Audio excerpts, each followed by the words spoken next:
पिछले क्लास में हम लोग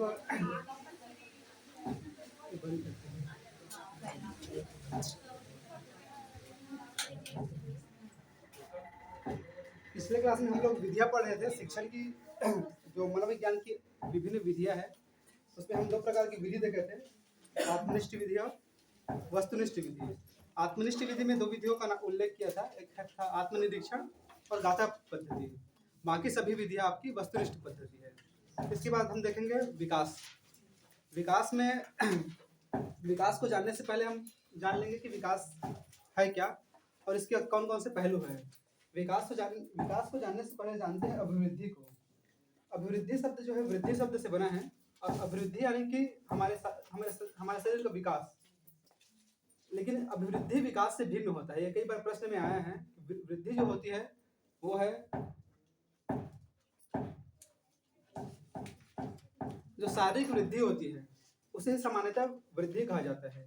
लेकिन विकास से तात्पर्य होता है संपूर्ण विकास, जैसे कि किसी की उंगली का विकास, उंगली की वृद्धि, नाखून की वृद्धि या बालों की वृद्धि, इसे वृद्धि कहेंगे। लेकिन सम्यक रूप से हम पूरे शरीर के वृद्धि को विकास कहते हैं। यानी कि वृद्धि जो है मात्रात्मक होती है, यानी कि इसका एक मात्रा होती है। लेकिन जो विकास होता है वो मात्रात्मक प्लस गुणात्मक होती है, यानी कि इसकी मात्रा में भी वृद्धि होती है और उसके गुण में भी वृद्धि होती है। वृद्धि की परिभाषा फ्रैंक ने यह कहा है वृद्धि के संबंध में कि कोशी गुणात्मक वृद्धि ही अभिवृद्धि है। ये फ्रैंक के अनुसार है। ये परिभाषा कई बार आई है एग्जाम में। क्या बोले? फ्रैंक के अनुसार कोशी गुणात्मक वृद्धि ही अभिवृद्धि है। कोशी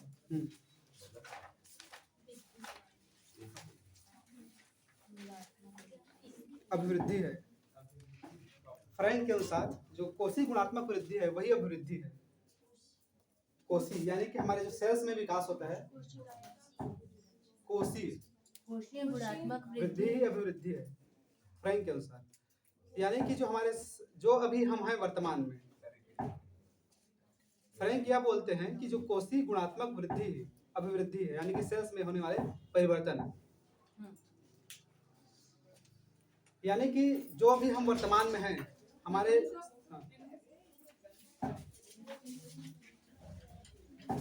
शरीर में रोज नए सेल्स बनते हैं और नए सेल्स खत्म होते हैं, तो इसमें परिवर्तन जो है चलता रहता है। तो इसमें जो वृद्धि होती है वही अभिवृद्धि है। यानी कि जब बालक जन्म लेता है तो इतना सा होता है, लेकिन धीरे धीरे बढ़ते हुए शैशवावस्था से लेकर किशोरावस्था तक वृद्धि चलती है। उसके बाद किशोरावस्था के बाद जो वृद्धि रुक जाती है, तो इसे ही अभिवृद्धि कहा जाता है।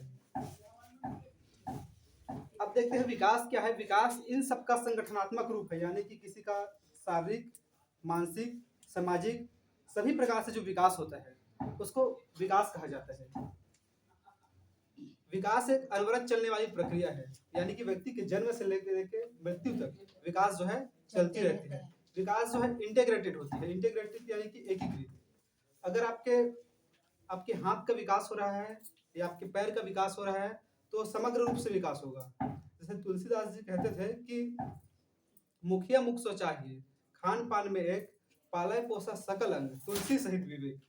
यानी कि जैसे कि आप अगर भोजन लेते हैं और अगर आपका पेट यह कहे कि मैं अपना ये भोजन सिर्फ अपने लिए लिया हूँ, हाथ तू अपना देख ले भाई, तू कैसा विकास करेगा, पैर को बोलते कि तू अपना देख ले, ऐसा नहीं होता। ये समग्र रूप से होता है। अगर पेट अपना विकास कर रहा है तो समग्र रूप से पूरे शरीर का विकास हो रहा है, यानी कि इंटीग्रेटेड होती है, सब मिले जुले होते हैं आपस में। ये एग्जाम में आया हुआ है, विकास एकीकृत होता है, लिख लेंगे। विकास एकीकृत होता है, इंटीग्रेटेड।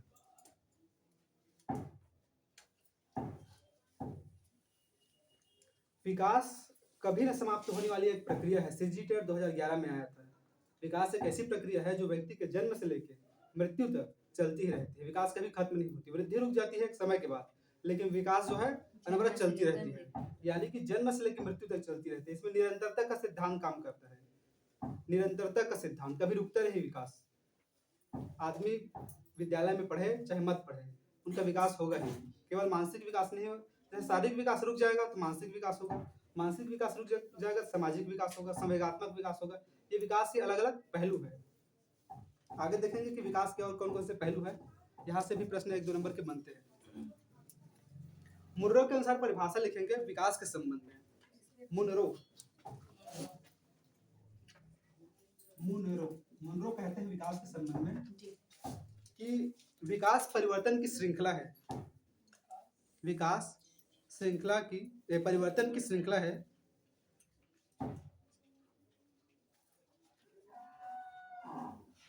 जिसमें बच्चा भ्रूणावस्था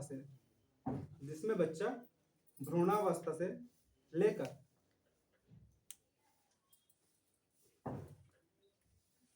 प्रौढ़ावस्था तक गुजरता है। विकास परिवर्तन की श्रृंखला है जिसमें बच्चा भ्रूणावस्था से लेकर प्रौढ़ावस्था तक गुजरता है, विकास कहलाता है। क्या क्या देखें हम लोग? विकास निरंतर चलने वाली प्रक्रिया है। विकास इंटीग्रेटेड होता है, यानी कि जन्म से लेकर मृत्यु तक जन्म से मृत्यु तक चलता है। इंटीग्रेटेड होता है, सबको एक साथ समाहित रखता है। प्लस ये जन्म से लेकर मृत्यु तक चल रहा है, तो इसको कहा गया है विकास की एक क्रमिक श्रृंखला होती है। ये भी लिखेंगे, विकास की एक क्रमिक श्रृंखला होती है, यानी कि क्रमिक परिवर्तन, एक के बाद एक जो परिवर्तन हो रहे हैं हमारे शरीर में, मन में, उसे ही विकास कहा गया है। विकास क्रमिक परिवर्तनों की एक श्रृंखला है, ऐसे लिख लेंगे। विकास क्रमिक परिवर्तनों की एक श्रृंखला है, एक के बाद एक विकास जो है चलते रहता है। उदाहरण में लिख लेंगे सामाजिक विकास, मानसिक विकास, शारीरिक विकास, संवेगात्मक विकास। ये सब विकास के अलग अलग उदाहरण हैं। सामाजिक, मानसिक, शारीरिक, संवेगात्मक, ये सब विकास के अलग अलग उदाहरण हैं। कुछ परिभाषाएं लिख ले जो पिछले एग्जाम में आए हुए हैं। स्किनर कहता है कि विकास एक सतत और धीमी प्रक्रिया है। ये सीजी टेट में आया था। विकास एक सतत और धीमी प्रक्रिया है, यानी कि चलता ही रहता है।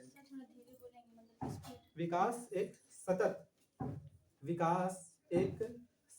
स्किनर के अनुसार विकास एक सतत और धीमी प्रक्रिया है।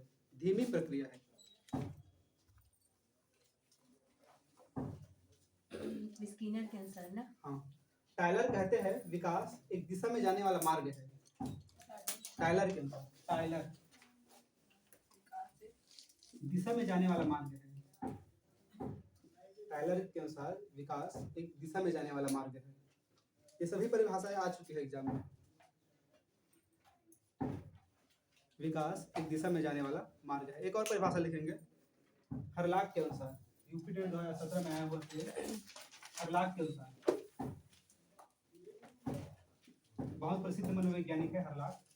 अब आगे हम इसके जो विकास की अवस्थाओं को पढ़ेंगे, इनके अनुसार ही देखेंगे। हरलाक ये कहते हैं कि विकास के परिणाम स्वरूप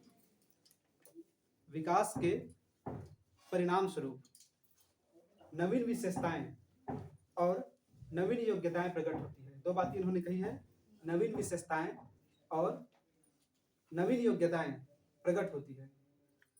क्या बोलते हैं हरलाक? विकास के परिणाम स्वरूप नवीन योग्यताएं और नवीन विशेषताएं और नवीन योग्यताएं, दो चीजें, नवीन विशेषताएं और नवीन योग्यताएं प्रकट होती है।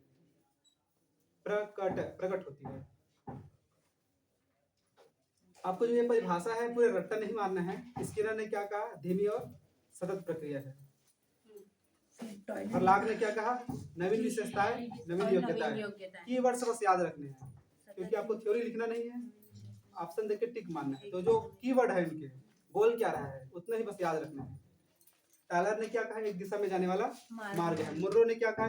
जीवन से लेकर मृत्यु तक जो परिवर्तन होते रहते हैं, या सॉरी, जीवन शैशवावस्था से लेकर प्रौढ़ावस्था तक जो विकास की अवस्था है, उसे ही विकास कहा गया है। ये मुनरो कहते हैं। तो इस तरह से आपको कीवर्ड से याद रखने हैं। अब एक और इसमें शब्द आता है परिपक्वता। पहले हमने देखा था वृद्धि, उसके बाद हमने चर्चा की विकास के संबंध में। अब तीसरा चर्चा कर रहे हैं परिपक्वता। वृद्धि यानी कि ग्रोथ, विकास यानी कि डेवलपमेंट, परिपक्वता यानी कि मैच्योरिटी।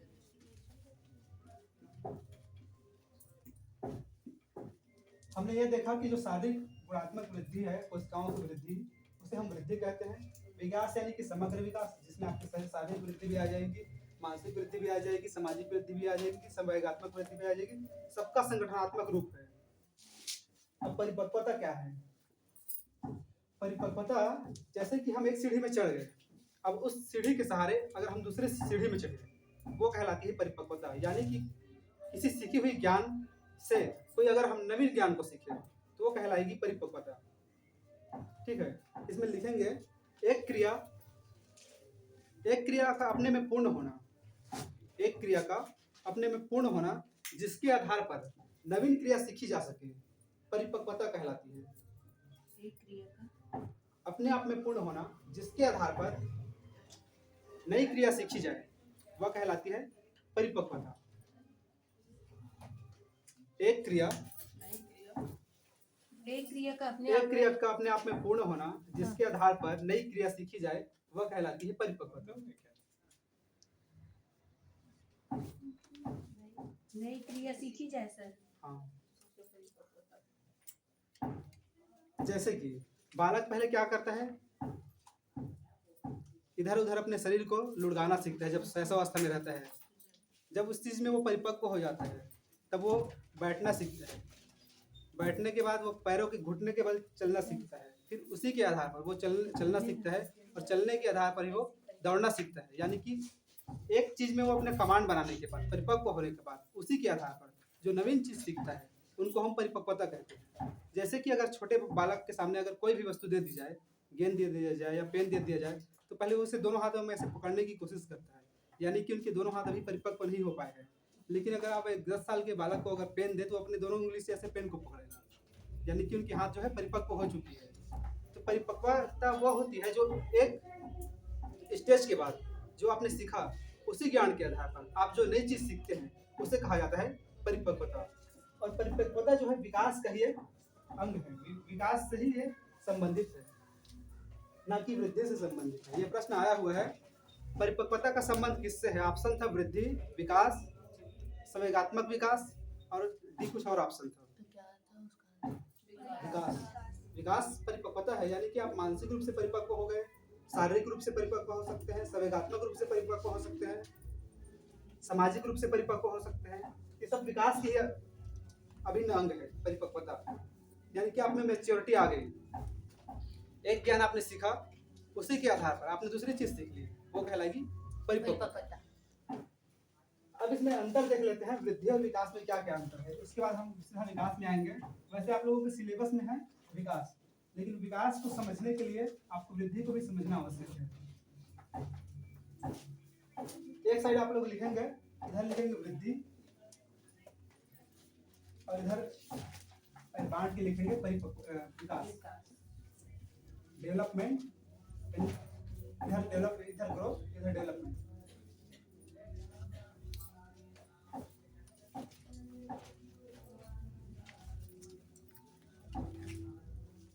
विकास शारीरिक एवं व्यवहारिक परिवर्तन होता है। इधर लिखे, सॉरी, ग्रोथ, वृद्धि शारीरिक एवं व्यवहारिक परिवर्तन होता है।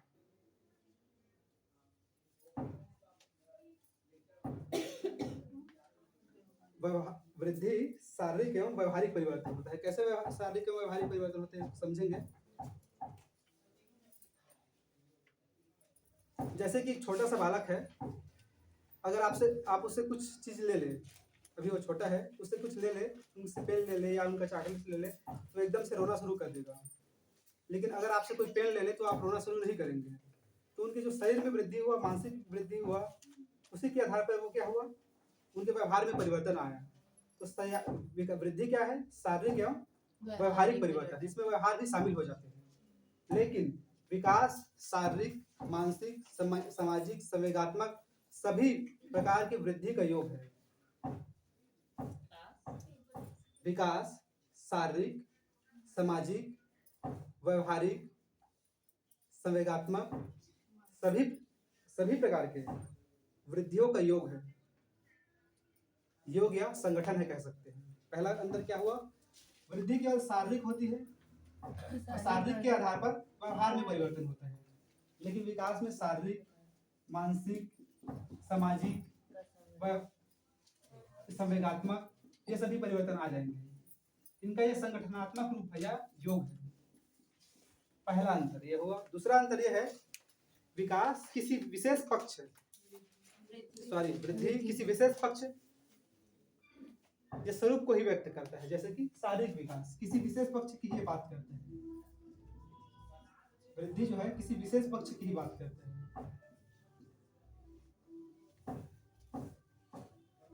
लेकिन इसमें लिखेंगे विकास में किसी विशेष पक्ष के बारे में ही इसमें बात होती है या स्वरूप को व्यक्त करता है, क्या? वृद्धि। लेकिन विकास में क्या होता है? प्राणी के कुल परिवर्तनों का योग है। विकास प्राणी के कुल परिवर्तनों का योग है। ये केवल शारीरिक परिवर्तन की ही बात कर रहा है किसी एक पक्ष की, लेकिन ये सभी परिवर्तनों की बात कर रहा है विकास। तो विकास क्या है? प्राणी के कुल परिवर्तनों का योग है। इनका मापन संभव है। वृद्धि का मापन संभव है। पूरे लिखेंगे वृद्धि का मापन संभव है। वृद्धि का मापन संभव है। जैसे किसी का लंबाई बढ़ रहा है, ऊंचाई बढ़ रहा है, भार बढ़ रहा है, तो हम इसे माप सकते हैं। लेकिन विकास को मापना संभव नहीं है। आप 10वीं क्लास से जब 12वीं क्लास में गए तो आप कितना मानसिक विकास कर लिए, इसे कैसे जांच पाएंगे? मापना असंभव है। लिख लेंगे असंभव है। केवल अवलोकित किया जा सकता है। केवल अवलोकित किया जा सकता है, यानी कि अवलोकन किया जा सकता है, देखा जा सकता है, मापा नहीं जा सकता। केवल अवलोकित किया जा सकता है। इसमें दो प्रकार के परिवर्तन होते हैं। एक होता है बाह्य परिवर्तन और एक होता है आंतरिक परिवर्तन। यानी कि हमारे शरीर में जो बाहरी परिवर्तन होते हैं उसे कहा जाता है बाह्य परिवर्तन। विकास में बाह्य परिवर्तन को क्या किया जा सकता है? देखा जा सकता है। बाह्य परिवर्तन को देखा जा सकता है। लेकिन जो आंतरिक परिवर्तन होते हैं, आपकी बुद्धि कितनी विकसित हो गई, इसे केवल अवलोकित किया जा सकता है।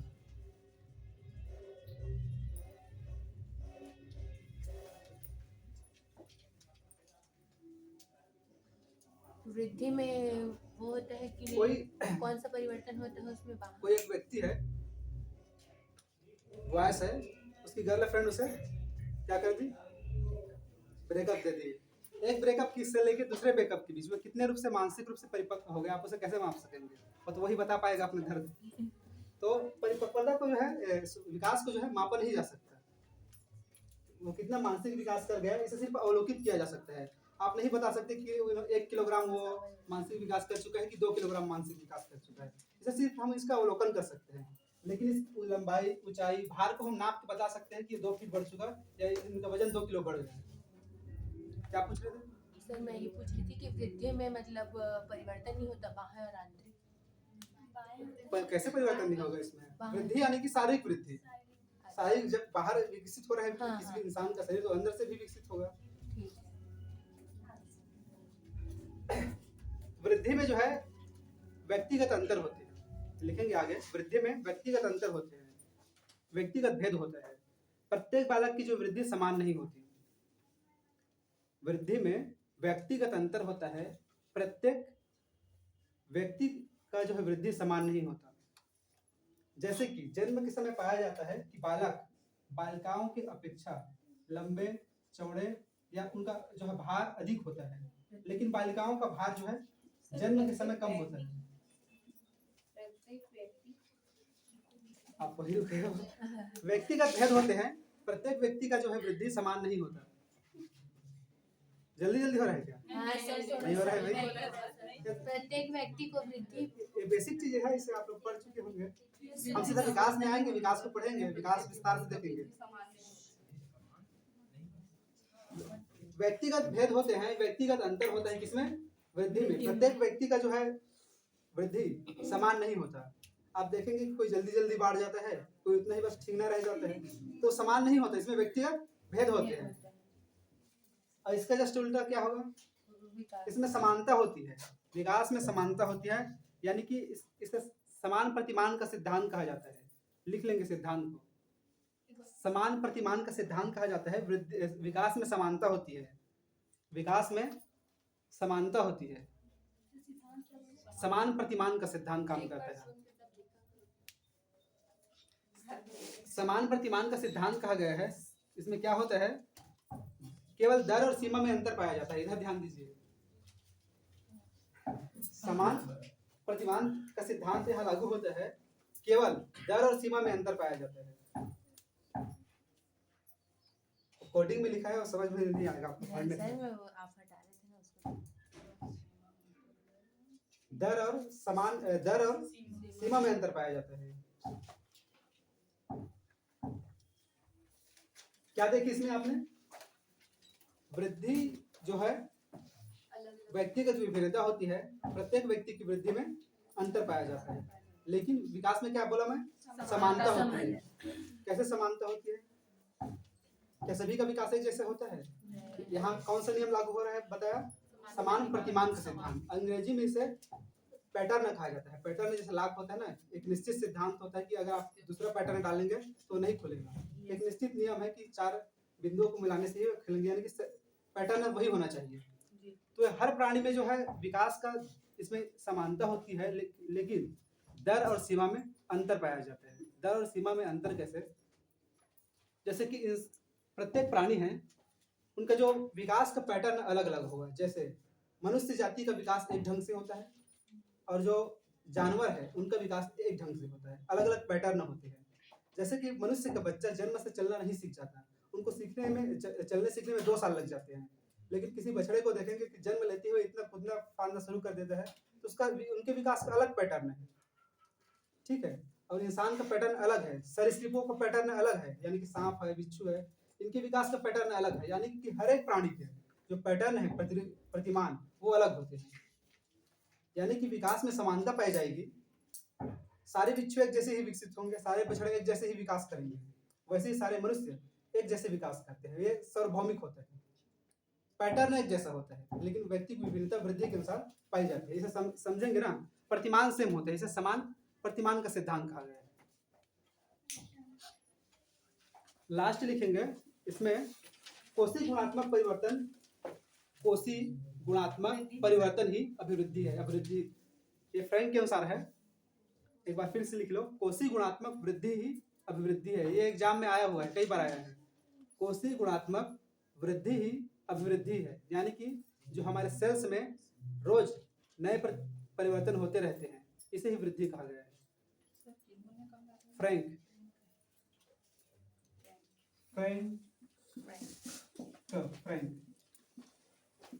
कोशी गुणात्मक वृद्धि ही अभिवृद्धि है। वृद्धि में केवल मात्रात्मक होती है, केवल इधर लिख रहा हूं ना, उल्टा पुल्टा हो जाएगा। वृद्धि केवल मात्रात्मक होती है, यानी कि मात्रा बदल रही है। कल आपका वजन 40 किलो था, आज आप 60 किलो के हो गए, यानी कि मात्रा की वृद्धि हुई। लेकिन विकास जो है मात्रात्मक भी होती है और गुणात्मक भी होती है। कोई व्यक्ति पहले बहुत बुरा व्यक्ति था, लेकिन आज ईमानदार व्यक्ति हो गया, तो उनकी गुणों में वृद्धि हुई। ये मात्रात्मक भी है, गुणात्मक भी है, क्योंकि विकास में सभी पक्ष आ गए। उनका शारीरिक विकास, मानसिक विकास, संवेगात्मक विकास, सामाजिक विकास, सभी प्रकार के जो विकास है इसके अंतर्गत आ जाते हैं। इसलिए इसमें मात्रा भी होती है और गुणात्मकता भी होती है, क्वालिटी भी होती है और क्वांटिटी भी होती है। ये हो गए विकास के और अभिवृद्धि में अंतर। वृद्धि को ही अभिवृद्धि कहा जाता है, ग्रोथ। ये मुख्य अंतर हो गए। इन दोनों के अंतर को आप समझ जाएंगे, विकास और वृद्धि को, तो विकास को आसानी से समझ पाएंगे। अब विकास के कुछ सिद्धांत देखते हैं। ये विकास के सिद्धांत मोस्ट आईएमपी को अच्छे से समझने की कोशिश करेंगे।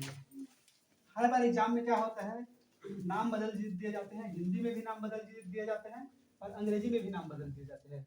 जैसे कि मैंने कहा समान प्रतिमान का सिद्धांत, यानी कि सेम पैटर्न का सिद्धांत, तो इसके नाम बदल दिए जाएंगे। आपको पैटर्न को सिर्फ याद रखना है कि पैटर्न होता क्या है। इंग्लिश में भी नाम बदल जाते हैं, हिंदी में भी नाम बदल जाते हैं। सबसे ज्यादा नाम बदलने का काम होता है हिंदी में।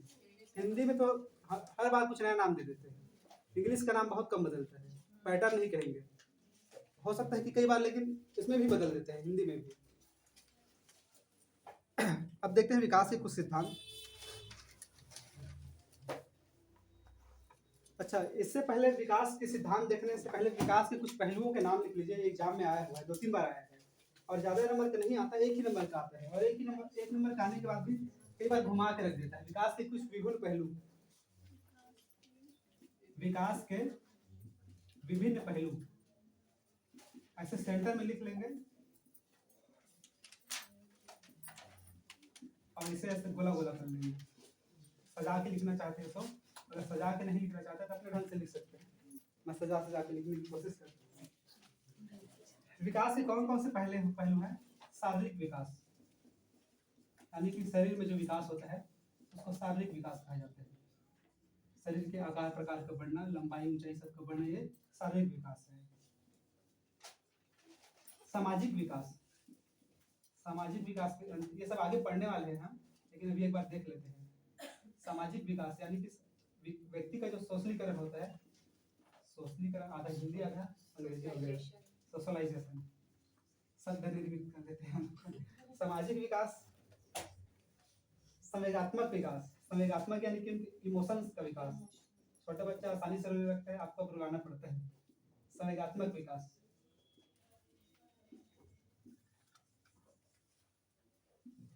और क्या है? मानसिक विकास। यहां से प्रश्न ऐसे बने हैं। मानसिक विकास, मानसिक विकास को CG TET, UP TET, C TET तीनों में एग्जाम में आया है और इसका नाम बदल बदल के आया है। मानसिक विकास बोला है एक बार संज्ञानात्मक विकास बोला है और एक बार बोला है मनोवैज्ञानिक विकास। तो तीनों नाम आप लोग लिख लेंगे। इसी में कंफ्यूजन हो जाता है कि ये विकास है कि नहीं। वैज्ञानिक विकास, ये इन्हीं के ही अलग अलग नाम हैं। मानसिक विकास, संज्ञानात्मक विकास और मनोवैज्ञानिक विकास। एक है चारित्रिक विकास, यह लिख लीजिए चारित्रिक। ये आपके सामाजिक विकास की ही अभिन्न अंग है चारित्रिक विकास, लेकिन ये भी एग्जाम में आया हुआ है, इसलिए इसको अलग से लिख लीजिए चारित्रिक विकास। प्रश्न ये था कि विकास के पहलू इनमें से कौन नहीं है, और ये सारे ऑप्शन दिए हुए थे और इसमें कुछ एक अजीब सा नाम दे दिया था, उनको आपको छांट के निकालना था। लेकिन जब हम एग्जाम में देखते हैं मनोवैज्ञानिक विकास है तो पढ़े नहीं है, ये भी नहीं है कि इसी को लगा देते हैं। चारित्रिक विकास ये भी नहीं पढ़े हैं, इनको भी लगा देते हैं, ये तो याद ही रहता है। चरित्र का विकास, जो कैरेक्टर का विकास, ये सामाजिक विकास के ही अंग है।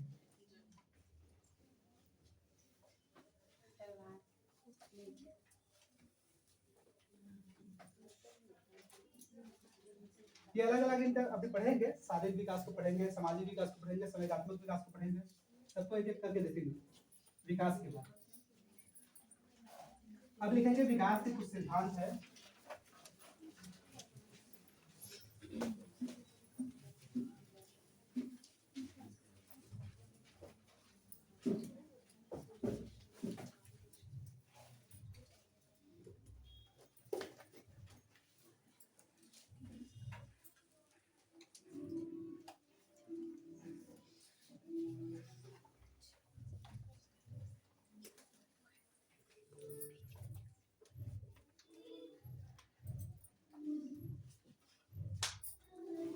पहला लिखेंगे विकास का एक निश्चित क्रम। विकास एक निश्चित क्रम में होता है। विकास के कुछ सिद्धांत है, तो इस सिद्धांत में पहला सिद्धांत लिखेंगे विकास का एक निश्चित क्रम होता है।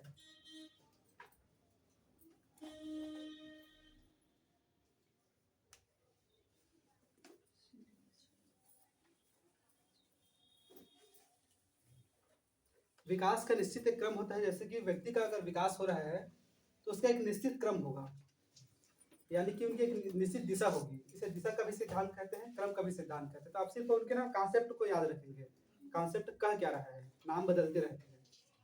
अलग अलग पुस्तक में पढ़ेंगे, अलग अलग मनोवैज्ञानिकों के अनुसार पढ़ेंगे, नाम अलग अलग मिलेंगे, सिर्फ कॉन्सेप्ट लेकिन वही रहेगा, बात वो वही बोलेगा, बोलने के तरीके बस बदल जाएंगे।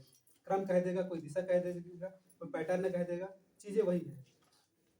ये क्या लिखे आपने? विकास का एक निश्चित क्रम होता है। इसे दो भागों में बांटा गया है। एक सिद्धांत है सीफेलोकार्डल और दूसरा है प्रॉक्सिमोडिस्टल।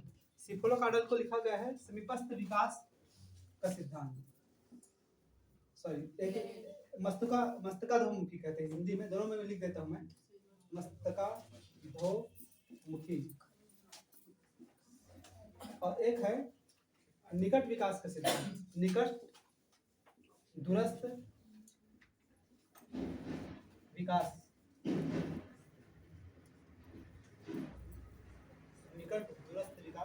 मस्तकाधोमुखी को सिरोमुखी भी कहा जाता है। हाँ, सिर से लेके पैर तक।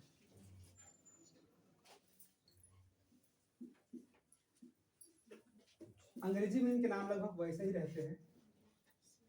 मस्तकाधोमुखी को कहा जाता है सिफेलोकार्डल।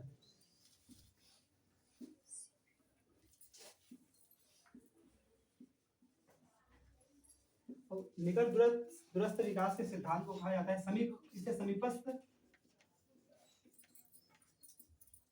दूरस्थ विकास का सिद्धांत भी कहा जाता है। समीपस्थ दूरस्थ विकास का सिद्धांत। हिंदी में तरह तरह के नाम आते रहते हैं। अंग्रेजी में इसको सिफेलोकार्डल कहा जाता है, सॉरी प्रॉक्सिमल डिस्टल कहा जाता है।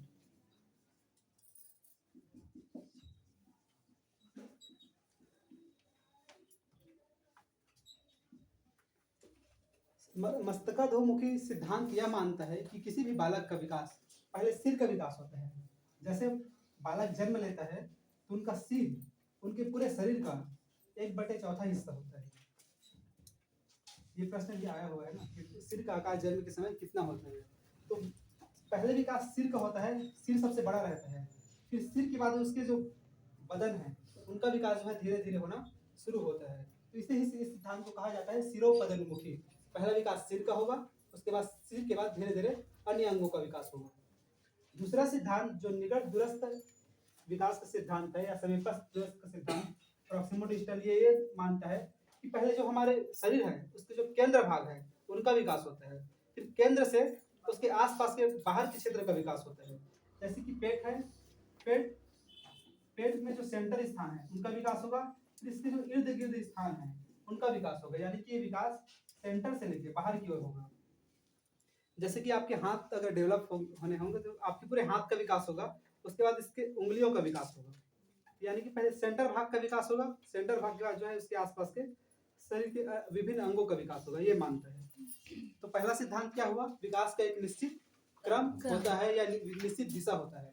दूसरा है विकास सामान्य से विशेष की ओर जाता है। दूसरा सिद्धांत लिखेंगे विकास सामान्य से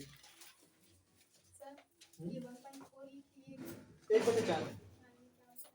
हाँ, सिर का आकार 1/4 होता है पूरे शरीर का। सिर का आकार जो है हमारे शरीर का 1/4 होता है। जितना हमारा शरीर रहेगा उसका चौथा हिस्सा सिर ही रहेगा। बच्चे के देखेंगे जब जन्म लेता है सिर इतना बड़ा होता है, उनका शरीर इतना छोटा होता है, सिर बड़ा होता है, अजीब दिखते हैं। मैं देख के बड़ा आश्चर्य लगता है कि इतने ऐसे दिखते हैं, थोड़ा बड़े होने के बाद कितना सुंदर दिखने लगता है एक आध हफ्ते बाद। विकास सामान्य से विशेष की ओर होता है। सामान्य से विशेष की ओर ये सभी विकास की सभी दशाओं में काम करेंगे। शारीरिक लिखते जाएंगे, शारीरिक, मानसिक, सामाजिक, सभी दशाओं में ये नियम काम करते हैं। विकास सामान्य से विशेष की ओर होता है। यानी कि पहले इतना लिख लेंगे, उसके बाद इनको समझेंगे कैसे होता है। विकास जो है सामान्य से विशेष की ओर होता है। सामाजिक विकास, शारीरिक विकास, संवेगात्मक विकास या विकास के जितने भी पहलू हैं सभी में ये नियम लागू होता है। क्या नियम लागू होता है, पहले चीज व्यक्ति सामान्य से विशेष की ओर जाता है। यानी कि पहले हम कुछ छोटी छोटी चीजों को सीखते हैं, उन्हीं छोटी चीजों के माध्यम से हम उससे कठिन चीजों को सीखते हैं। यानी कि सरल से कठिन की ओर। बालक जो है पहले 1-2 करके गिनती सीखेगा, गिनती सीखने के बाद वो इनसे गुणा भाग करना सीखेगा, गुणा भाग सीखने के बाद वे गणित की विभिन्न जटिल नियमों को सीखेगा। यानी कि वो सरल से जटिल की ओर जा रहा है। मानसिक विकास में, शारीरिक विकास में भी ऐसे ही होगा। पहले इंसान लुढ़क के चलेगा, 1-2 कदम चलने के बाद गिर जाएगा, फिर वो दौड़ना सीखेगा। यानी कि शारीरिक विकास भी इसी तरह से हो रहे हैं। सामाजिक विकास भी इसी तरह से होता है। उनके दोस्तों का दायरा जो है बचपन में बहुत कम होता है, धीरे धीरे दोस्तों की जो है असंख्य सीमा हो जाती है, असंख्य लोग, बहुत सारे दोस्त बन जाते हैं। तो सामान्य से विशेष की ओर सारे पहलुओं में काम करता है। ठीक है। तीसरा लिखेंगे विकास अवस्थाओं के अनुसार होता है। ये सिद्धांत एकदम ध्यान रखना और इसको बहुत अच्छे से मनन भी करना, क्योंकि इनके नाम बहुत बदलते हैं और यहीं से प्रश्न बनते हैं। विकास अवस्थाओं के अनुसार होता है, स्टेज बाय स्टेज। विकास जो है अवस्थाओं के अनुसार होता है, स्टेज बाय स्टेज होता है। अचानक से एकाएक नहीं हो जाता। बच्चा जैसे जन्म लिया इतना छोटा सा होता है ये प्रश्न आया भी हुआ है कि बच्चा जब जन्म लेता है तब उनका वजन होता है 7.5 पाउंड। कई पुस्तकों में 7 पाउंड भी मिलता है, तो पाउंड में ही पूछा जाता है, इसको कन्वर्ट कर लेना ग्राम में कितने करते हैं। बच्चा जब जन्म लेता है तब उनका आकार 7.5 पाउंड होता है, और इनका जो वजन 7.5 पाउंड और लंबाई होता है 19.5 इंच। ये सब पूछे गए सवाल है। दोनों नहीं आता, या तो 7.5 आएगा तो 7 आएगा, और दोनों दिए रहेंगे तो फिर आप उसको विलोपन की मांग करना है।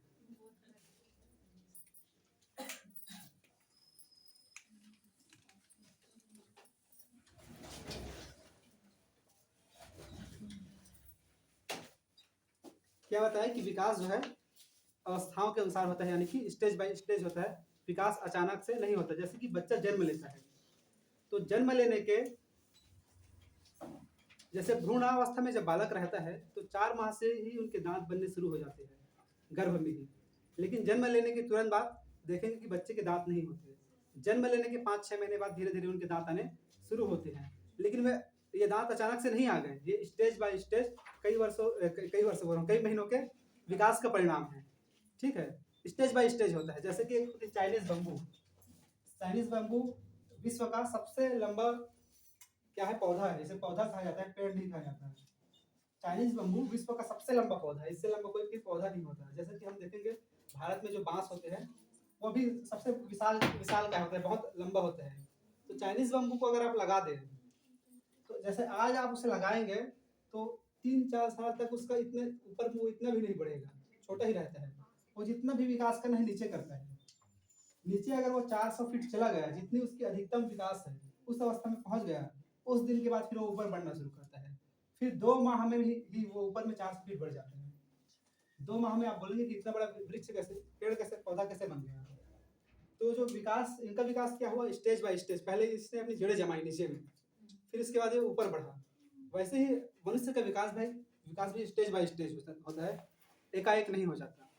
ये भी सारे नियमों में काम करेगा। सामाजिक विकास, संवेगात्मक विकास, मानसिक विकास और बौद्धिक विकास, सभी विकास में नियम काम आएंगे। ये सभी नियम हैं। ठीक है, विकास की आगे लिखेंगे, विकास की गति में तीव्रता एवं मंदता पाई जाती है। हाँ, ये अलग पॉइंट बता रहा हूँ। विकास की गति में तीव्रता एवं मंदता पाई जाती है। इनको समझेंगे कैसे विकास की गति में तीव्रता एवं मंदता पाई जाती है। विकास जो है हमेशा एक जैसा नहीं होता। अभी आपके सामने एग्जाम आप पढ़ा है, इसलिए आप यहाँ आके कोचिंग में विभिन्न विषयों का अध्ययन कर रहे हैं, तो आपके विकास की गति क्या हो गई, तीव्र हो गई है।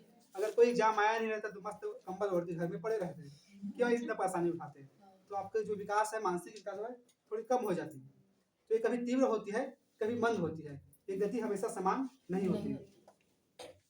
आगे विकास का सिद्धांत है, विकास में परस्पर संबंधित होते हैं। ये प्रश्न पूछा गया है। विकास के विभिन्न स्वरूप आपस में संबंधित होते हैं। विकास के विभिन्न स्वरूप आपस में संबंधित होते हैं। कैसे संबंधित होंगे, जैसे कोई बालक है, जन्म लेने के समय अगर उनका शारीरिक विकास समुचित रूप से नहीं हो पाया, उनकी वृद्धि रुक गई, या बचपन में वो बहुत बीमार रहने लगा, तो हम देखेंगे उनका मानसिक विकास भी समुचित रूप से नहीं हो पाएगा। और यह भी देखा गया है कि जिन बालकों के बौद्धिक स्तर उच्च है वो शारीरिक रूप से अच्छा बलिष्ठ होते हैं, उनका शारीरिक विकास भी अच्छे से होता है। और जो व्यक्ति या जो बालक शारीरिक रूप से अच्छा है, मानसिक रूप से अच्छा है, तो उनका सामाजिक विकास भी अच्छे से होगा। जिनका सामाजिक विकास अच्छा है तो उसका संवेगात्मक विकास भी अच्छा होगा। यानी कि विकास के विभिन्न पहलू अपने आप में परस्पर संबंधित होते हैं। एक विकास दूसरे को प्रभावित करता है। अगर किसी का शारीरिक विकास अवरुद्ध हुआ तो उनका मानसिक विकास भी अवरुद्ध होगा। अधिकांश जो मानसिक विकलांग बच्चे होते हैं उनको देखा गया है कि बचपन से ही उनकी जो शारीरिक विकास सामान्य ढंग से नहीं हो पाती। अगर उनका पहले से ही अगर निरीक्षण किया जाए तो उस समय उनको रोका जा सकता है। अगर उनको बचपन में ही शारीरिक वृद्धि अगर सामान्य गति से चलने लगे तो उनका मानसिक विकास भी सही ढंग से होगा। ऐसे बहुत उदाहरण देखने को मिलते हैं। आगे लिखेंगे विकास परिपक्वता और शिक्षण का परिणाम है। विकास क्या है? शिक्षण और विकास जो है शिक्षण और परिपक्वता का परिणाम है।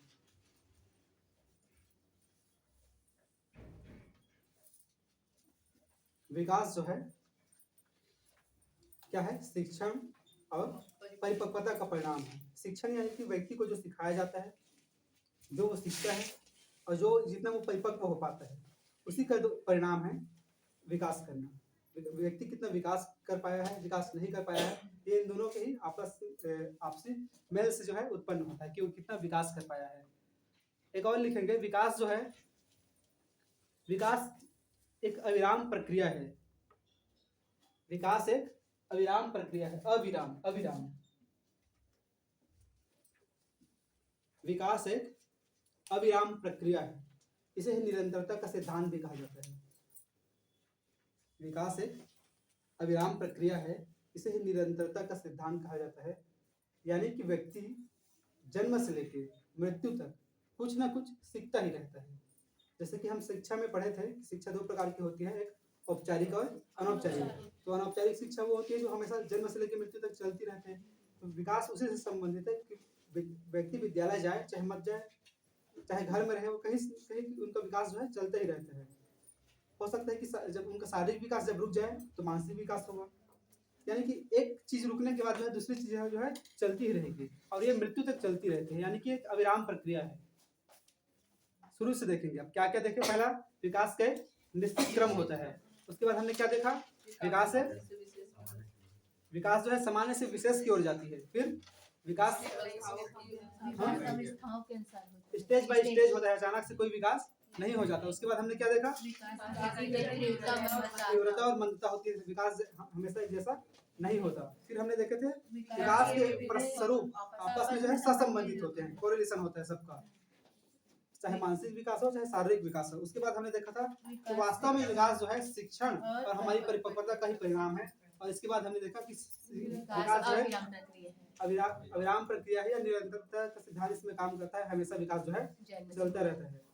इसमें विकास के सारे सिद्धांत आ गए। इसको अन्य कई बुकों में इसके और बहुत सारे नाम हैं, जैसे कि निरंतरता का सिद्धांत, विकास की विभिन्न गति का सिद्धांत, इसे ही स्लो और फास्ट कहा मैंने, विकास क्रम का सिद्धांत, विकास की दिशा का सिद्धांत, एकीकरण का सिद्धांत यानी कि एक दूसरे में कोरिलेशन होता है, व्यक्तिगत विभिन्नताओं का सिद्धांत यानी कि हर व्यक्ति की जो है विकास जो है अलग अलग होता है।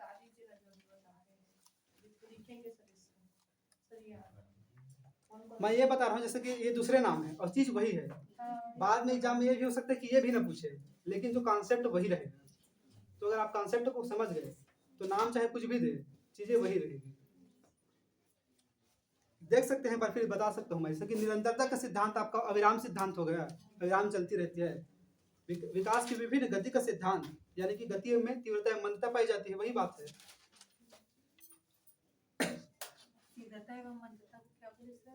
गति का सिद्धांत पहले मैंने बताया, विभिन्न इसका क्रम जो है निश्चित होता है, उसे दिशा का सिद्धांत कह देते हैं। जो पहले बताया प्रॉक्सिमोडिस्टल और सिफोलोकार्डल, उसे दिशा का सिद्धांत कहा जाता है। आप लोगों का जैसे वर्ग की तैयारी करने वाले हो, उनका जो ग्रुप नहीं बना है क्या? मैंने हूँ क्या उस ग्रुप में? जो 4 लोगों का केमिस्ट्री लेक्चरर ग्रुप बना है, आपका अलग बनवाना पड़ेगा ताकि दोनों बनवाना नहीं पड़ेगा, उसमें जुड़वा दीजिए। अच्छा, इसमें और सब्जेक्ट वाले भी हाँ, तो ये लोग भी है ना सर? तो साइकोलॉजी तो सबका होगा ना। हाँ, तो केमिस्ट्री नहीं पढ़ते। हाँ सर, उन लोग केमिस्ट्री नहीं पढ़ते, तो वो केमिस्ट्री लेक्चरर ग्रुप में सिर्फ केमिस्ट्री वाले। जैसे कि ये छोटी-छोटी चीजें हैं, इसको बार-बार बताने की आवश्यकता नहीं है। तो इन चीजों को मैं ग्रुप में भेज देता हूं, आप लोग देख लेते हैं। OMQRS ग्रुप है ना, ठीक है, आगे देखते हैं आप। हाँ, एक और ग्रुप बना है ना, सहायक शिक्षक वाला लेक्चरर और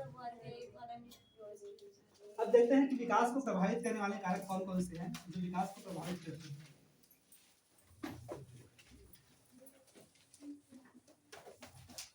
विकास को प्रभावित करने वाले कारक जो विकास का सिद्धांत में बताया वो मोस्ट आईएमपी है, घर जाके उसको मनन करके देखेंगे। नाम बदलेंगे तो कोई फर्क नहीं पड़ेगा, आप उनके कॉन्सेप्ट समझ गए, नाम चाहे कुछ भी दे, चीजें वही रहेगी। कारक, फैक्टर, विकास को प्रभावित करने वाले फैक्टर्स या कारक, ठीक है।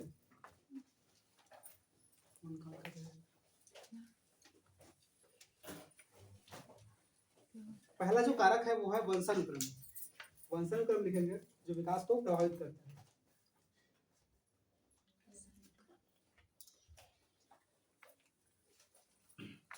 कोई व्यक्ति शारीरिक रूप से या मानसिक रूप से, नीचे लिखेगा, इस वीडियो में नहीं आ रहा ऊपर का। ठीक है, लिखूंगा नीचे से लिखूंगा। यहाँ से यहाँ तक तो आ रहा होगा, नहीं आ रहा, नहीं आता केवल कारक दिख रहा है। यहाँ तक, ये कारक के नीचे से आएगा। यहाँ से यहाँ तक, हाँ और यहाँ से क्या रहा है, नहीं, आ रहा है, हाँ, आ बगल रहा आ है। रहा है, बगल आ रहा है। यहाँ से यहाँ तक, इससे ज़्यादा लिखूंगा नहीं, ठीक है। वो साइड वाला आ रहा है, ऊपर नहीं आ रहा। यहाँ तक लिखना है। ठीक है। पहला जो कारक है वो क्या है, वंशानुक्रम। यानी कि कोई व्यक्ति जो उनको अपने माता पिता से जो जीन्स मिले हैं वो ये निर्धारित कर देते हैं कि उनका रंग कैसा होगा, उनका रूप कैसा होगा, उनका ऊंचाई कैसे होगा, यहाँ तक कि उनकी मानसिक योग्यता कैसी होगी, ये भी उनके जन्म लेने वाले उनके जीन्स उन्हें निर्धारित करता है कि कितनी मानसिक योग्यता का जो है व्यक्ति जन्म लेने वाला है। ये माता पिता के दोनों के संयुग्मन से ये तय होता है कि पैदा होने वाला बच्चा किस प्रकार का होगा। इसमें उनकी रंग, ऊंचाई, लंबाई, कदकाठी, बौद्धिक क्षमता, सोचने की क्षमता, ये सारी चीजें शामिल हो जाती है। यानी कि पहला जो कारक है जो विकास को प्रभावित करता है वो क्या है, वंशानुक्रम। हेरिडिटी कहा जाता है इसे अंग्रेजी में।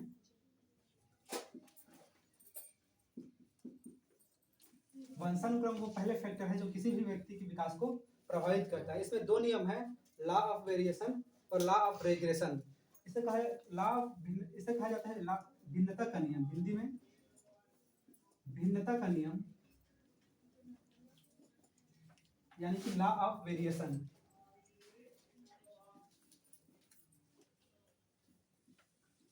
वेरिएशन आ जाता है, भिन्नता आ जाती है। कई बार ऐसा होता है कि कोई एक ही माता पिता से जन्म लेने वाले बालक विभिन्न तरह के होते हैं। कोई बहुत बुद्धिमान होता है, कोई बहुत मंद बुद्धि का होता है, कोई दिखने में बहुत सुंदर होता है, तो कोई बहुत क्रूप होता है। कई लोग तो अपने माँ बाप को कोसने लगते हैं कि तुमने मुझे काला या काली क्यों बना दी, मेरा बड़ा भाई तो मुझसे गोरा है। तो इसमें भिन्नता होती है, इसे लॉ ऑफ वेरिएशन कहा गया है। लड़कियों में ज्यादा होते हैं, मैं ही क्यों काली हो गई, मेरी बड़ी बहन तो बहुत गोरी है, ऐसे। इसे लॉ ऑफ वेरिएशन कहा गया है कि एक ही माता पिता से जन्म लेने वाले बालक विभिन्न तरह के हो सकते हैं। एक जो नियम है उसे कहा जाता है प्रतिगमन का नियम। प्रतिगमन,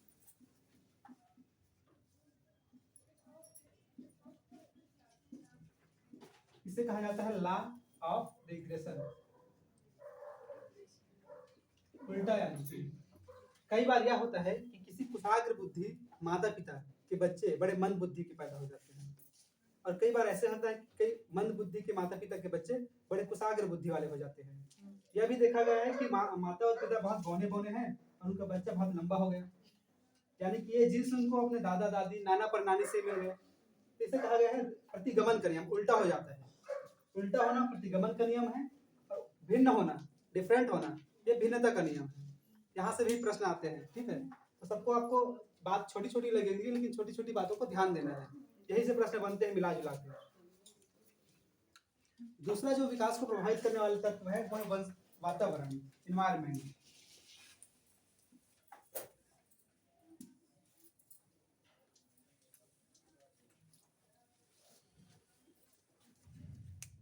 सर्वाधिक जो है प्रभाव किसी व्यक्ति के विकास पर उनके घर का वातावरण का पड़ता है। अगर घर का वातावरण प्रजातांत्रिक है, सबकी बातों को सुना जाता है, किसी के विचारों का दमन नहीं किया जाता, तो उस बालक का विकास जो है अच्छे ढंग से होगा, पूर्ण रूप से विकास होगा। लेकिन बात बात में अगर किसी बालक को झिड़काया जाए तो अपने जो है अच्छी बातें वो सामने नहीं रख पाएगा। तो जैसे कि राजस्थान में अगर कोई जन्म लेने वाला हो और दक्षिण भारत में, अपने ही देश की बात कर ले, तो कोई दक्षिण भारत में जन्म लेने वाला हो, कोई राजस्थान में जन्म लेने वाला हो और कोई कश्मीर में जन्म लेने वाला हो, उनकी कद काठी को देख के ही हम अनुमान लगा सकते हैं कि वो चुप भी रहे तो वो कहाँ का रहने वाला है। तो हमारे विकास को प्रभावित कर रहे हैं। बोलने से तो पता चल ही जाएगा वो कहाँ के रहने वाला है, उनको देख के ही पता चल जाता है कि ये कहाँ के रहने वाला है। तो हमारे शारीरिक आकार प्रकार, हाव भाव, सोच, ये सबको प्रभावित करता है हमारा वातावरण। अगर कोई बच्चा हिंदू घर में पैदा हुआ है तो उनकी सोच हिंदुओं जैसी होगी, उनका वातावरण। मुस्लिम घर में पैदा हुआ है तो उनकी मुस्लिम थॉट से रहेंगे। तो वातावरण जो है बहुत प्रभावित करता है। वैज्ञानिकों का मानना है कि वास्तव में, मनोवैज्ञानिकों का कहना है कि वास्तव में इंसान कुछ भी नहीं है, अपने वातावरण और वंशानुकरण का ही परिणाम है। यह मानना है कि अगर 50% आपका वातावरण आपको योग करता है तो 50% वंशानुक्रम योग करता है, तो 50% आपका वातावरण आपका योग करता है। इन दोनों से जो आपको मिला वही आपका व्यक्तित्व है।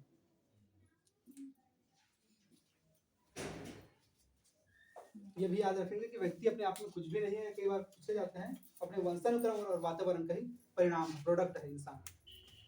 कोई अगर ये कहे कि मैं तो बहुत इंटेलिजेंट हूँ, कलेक्टर बनना तो मेरा तय ही है, तो उनके दो चीजों पर निर्भर किया, उनको वैसी वातावरण मिली और वैसे उनके वंशानुक्रम है। इसमें बहुत प्रयोग हुए हैं। एक बालक था ना जिनको जंगल में जाके छोड़ दिए थे।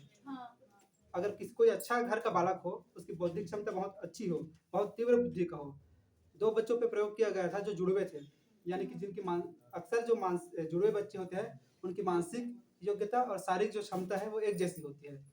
तो एक को रखा गया गांव में और दूसरे को रखा गया शहर में, लेकिन दोनों में जो भिन्नता पाई गई उससे यह पता चला कि हमारे वातावरण हमें हमारे विकास को कितना प्रभावित करते हैं। दोनों जुड़वा होने के बाद भी बहुत ज्यादा उनमें अंतर आ गई थी। तो सर जो जुड़वा बच्चे भी हैं वो तो 2 प्रकार के होते हैं। नहीं, जुड़वा बच्चे लगभग एक जैसे ही होते हैं। नहीं सबसे ज्यादा सर, ऐसा नहीं होता। जैसे 2 जैसे 99.9 हाँ। 0.9 का डिफरेंस रहता ही रहता है। 2 बच्चे अगर जुड़वा है ना हाँ, तो 2 टाइप का जुड़वा। तो 100% तो कोई एक जैसा होता ही नहीं ना। हर व्यक्ति अपने आप में यूनिक है, चाहे जुड़वा बच्चे हो चाहे कितना भी हो जुड़वा हो। एक शरीर में जो जन्म लेते हैं, युग्मज रहते हैं एक साथ जुड़े 2 हुए, टाइप का। वो भी एक जैसे नहीं रहते। किसी का मन कभी खाने का करता है तो बोलता है कि यहाँ चलेंगे, बड़ी द्वंद्वता चलती है उनमें, हाँ वही। एक जैसे होते नहीं। लेकिन प्रभावित करने वाले तत्व बता रहा हूँ, जो सबसे ज्यादा प्रभावित करते हैं हमारे विकास को, वो 2 ही तत्व है, वंशानुक्रम और वातावरण।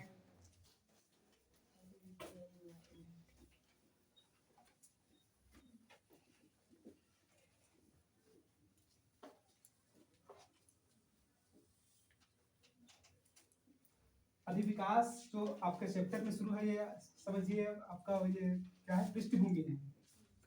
विकास को आप समझ रहे हैं, आपके जो सिलेबस में है विकास में किशोरावस्था, विकास का थोड़ा सा पृष्ठभूमि है और उसके बाद है किशोरावस्था।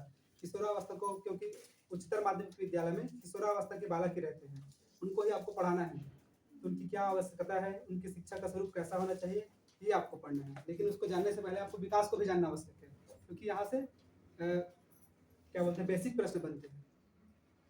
और बेसिक प्रश्न तभी अच्छे से बनेंगे जब आपका कॉन्सेप्ट क्लियर है। अगर आपका नींव मजबूत हो तो आप उसके ऊपर कितनी मंजिली इमारत बना सकते हैं।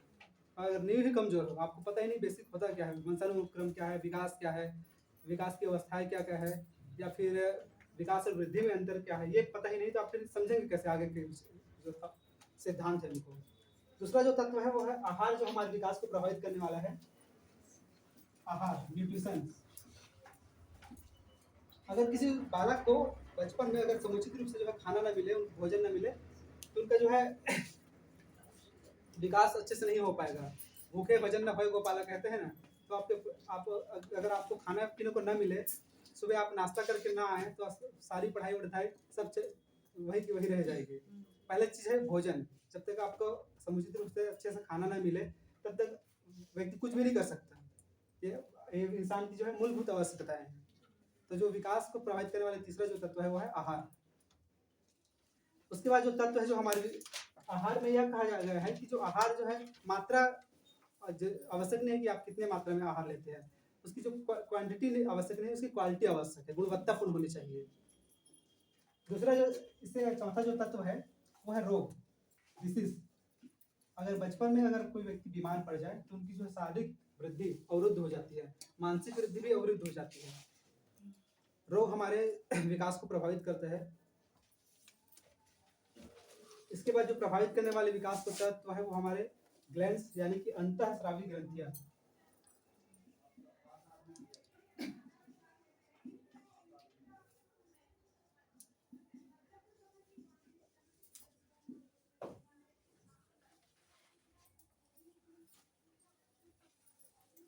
अंतःस्रावी ग्रंथियां हमारे विकास को प्रभावित करते हैं, जैसे कि थायराइड ग्रंथि। थायराइड ग्रंथि हमारे ऊंचाई, लंबाई, भार, इन सबको प्रभावित करता है। पैराथायराइड ग्रंथि हड्डियों के निर्माण को प्रभावित करता है। अगर इन ग्रंथियों में का अच्छे से अगर विकास ना हो पाए, तो इसमें स्राव ना हो पाए, तो हमारे विकास को प्रभावित करता है। हड्डियों के विकास, दांत का बनना, इनको प्रभावित करता है।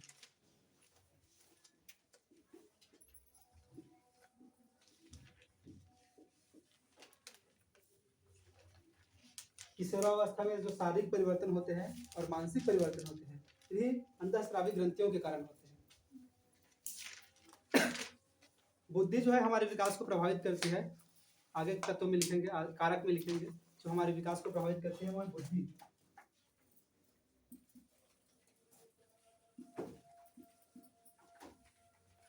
बुद्धि न केवल हमारे शारीरिक विकास, मानसिक विकास को प्रभावित करता है, अपितु यह हमारे शारीरिक विकास को भी प्रभावित करता है। जो व्यक्ति कुशाग्र होते हैं, यानी कि जिनकी बुद्धि सामान्य होती है या अच्छी होती है, उनका शारीरिक विकास भी तीव्र गति से होता है। और जो व्यक्ति मंद बुद्धि के होते हैं, उनका शारीरिक विकास भी नहीं हो पाता, तो हमारे विकास को प्रभावित करता है। यौन जो है, अंत में लिखेंगे यौन, यानी कि व्यक्ति, इंसान, बालक है या बालिका या स्त्री है या पुरुष, ये भी उनके विकास को प्रभावित करता है। यह देखा गया है कि जन्म के समय बालकों का आकार, प्रकार, कद काठी बालिकाओं की अपेक्षा ज्यादा होती है, लेकिन वयम संधि प्राप्त करने के बाद, यानी कि 12 से 14 वर्ष की अवस्था में बालिकाओं का जो है विकास बालक से तीव्र गति से होता है, और बालकों का विकास जो है उस समय थोड़ा कम हो जाता है। क्या बताया मैंने?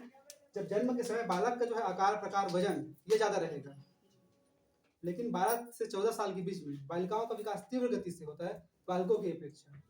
तो हमारे जो यौन है वो उनको प्रभावित करता है विकास को, कि वो लड़का है या लड़की, दोनों के विकास अलग अलग तरीके से होते हैं। तो ये सारे फैक्टर्स है जो हमारे विकास को प्रभावित करता है। पहले हमने क्या देखा? वंशानुक्रम, दूसरा वातावरण, आहार, रोग, बौद्धिक क्षमता और यौन, ये सारे वो तत्व है। समय खत्म हो गया। रास के अनुसार देख लेते हैं विकास की अवस्था। ऐसे स्लो लिखा तो हो गया।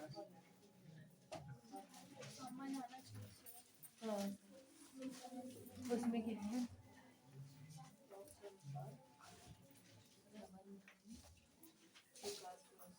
विकास की विभिन्न अवस्थाएं रास के अनुसार। ये प्रश्न आया हुआ है यहाँ से, रास के अनुसार पूछा गया था, नाम से पूछा गया था कि रास के अनुसार विकास की अवस्थाएं बनती हैं। विकास की अवस्थाओं को अलग अलग विद्वानों ने अलग अलग माना है। हम अभी पढ़ेंगे रास के अनुसार और हरलाक के अनुसार, दोनों के अनुसार देखेंगे। रास के अनुसार बस देख लेते हैं अभी, फिर आने वाले क्लास में हम हरलाक के अनुसार देखेंगे। हरलाक के अनुसार पूरा विस्तृत रूप से है। रास ने विकास की अवस्थाओं को 4 भागों में बांटा है। विकास की अवस्थाएं बड़ी डालेंगे, स्टेज ऑफ डेवलपमेंट, विकास की अवस्था, स्टेज ऑफ डेवलपमेंट रास के अनुसार। रास ने विकास की अवस्था को 4 भागों में बांटा है। पहला उन्होंने कहा है शैशवावस्था, यानी कि बालक का जब जन्म होता है, शैशवावस्था, यह समय होता है उनके जीवन का 0 से या 1 से कह सकते हैं, 0 से या 1 से 3 वर्ष तक, 3 वर्ष के समय को उन्होंने शैशवावस्था के अंतर्गत रखा है। एक कोल विद्वान है, ये शैशवावस्था का समय मानते हैं 1 से 5 वर्ष कोल के अनुसार। ये प्रश्न भी आया हुआ है। कोल के अनुसार जो है शैशवावस्था का जो सीमा है कहाँ से कहाँ तक है, तो 1 से 5 साल के बच्चों को वो शैशवावस्था के अंतर्गत रखते हैं। आगे आने वाले क्लास में देखेंगे हरलाक।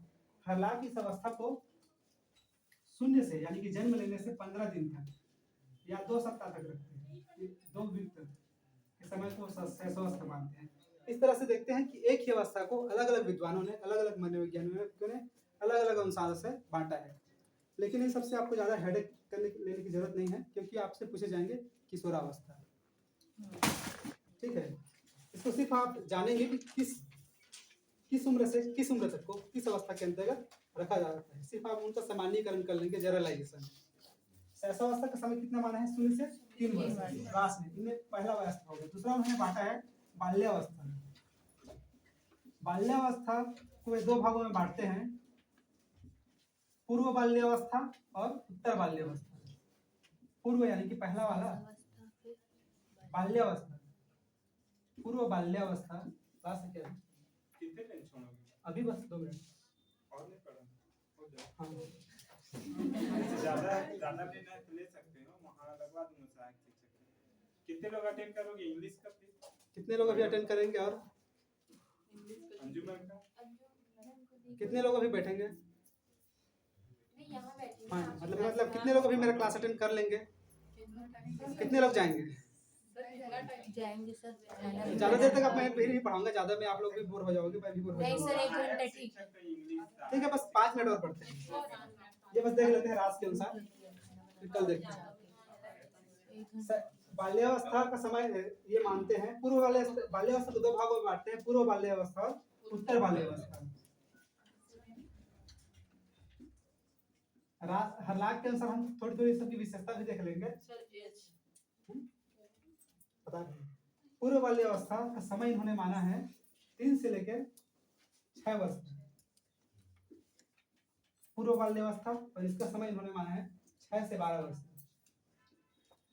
पूर्व बाल्यावस्था 3 से 6 वर्ष और उत्तर बाल्यावस्था 6 से 12 वर्ष। कितने भाग हो गए? 1 2 और ये 3। ये भी प्रश्न पूछा जा चुका है कि रास ने कितने भागों में बांटा है। शैशवावस्था का समय इन्होंने कितना तक माना है, लेकिन ये प्रश्न वर्ग 3 और वर्ग 2 में आए हैं, क्योंकि आपको देखना है किशोरावस्था के बाल को। लेकिन हो सकता है उनका मूड तो है। शैशवावस्था, बाल्यावस्था, इसके बाद आती है किशोरावस्था। किशोरावस्था का समय मानते हैं रास 12 वर्ष से लेके 18 वर्ष तक, और इसी वर्ष के बालकों को आपको पढ़ाना है 12 वर्ष से लेके 18 वर्ष तक। हरलाख के अनुसार हम देखेंगे, हरलाख ने 9 हाँ वो देखेंगे ना, हरलाख के अनुसार हरलाख ने बांटा इसे 2 भागों में, पूर्व किशोरावस्था और उत्तर किशोरावस्था। रास ने सिर्फ इतना ही बांटा है, अलग अलग विद्वानों ने इसको अलग अलग ढंग से बांटा है। तो कल हम देखेंगे हरलाख के अनुसार। हरलाख ने इसे 11 भागों में बांटा है, मुख्य रूप से 9, फिर इसको और सब विभाग करके 11 विभाग में, जिसमें शैशवावस्था से लेके वृद्धावस्था तक है।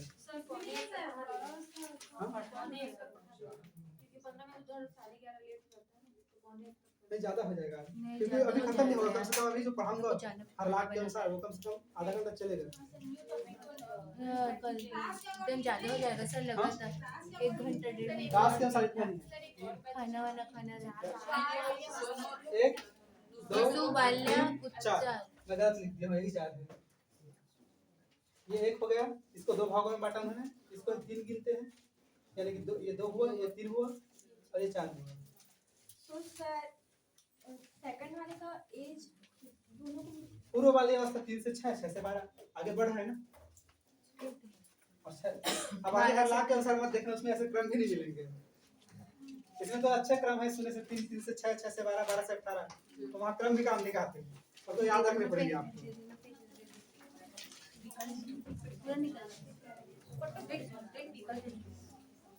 यहाँ एक प्रश्न आया था, प्रश्न ऐसे तरह के प्रश्न आते हैं, ध्यान देंगे। सीटेट 2015 में आया था प्रश्न, विकास का एक सिद्धांत नहीं है। प्रश्न क्या था? विकास का एक सिद्धांत नहीं है। सिद्धांत अभी है पढ़े, अभी आप लोग पढ़े हैं, अभी माइंड में है।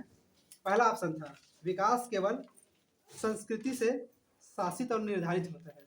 पहला ऑप्शन था विकास केवल संस्कृति से शासित और निर्धारित होता है। दूसरा ऑप्शन था विकास जीवन पर्यंत चलता है। तीसरा ऑप्शन था विकास वंशानुक्रम और पर्यावरण दोनों से प्रभावित होता है। चौथा ऑप्शन था विकास संशोधन योग्य नहीं है। पहला गलत है, क्योंकि विकास को संशोधित किया जा सकता है। तो ऐसे में आप स्वयं को आपको तर्क लगाने हैं। आपने सिद्धांत को जान लिया, सिद्धांत के अनुसार आपको जब कॉन्सेप्ट क्लियर हो गया तो आप खुद से तर्क वितर्क कर पाएंगे। इसलिए कॉन्सेप्ट जानना जरूरी है। ठीक है, थैंक यू। सर।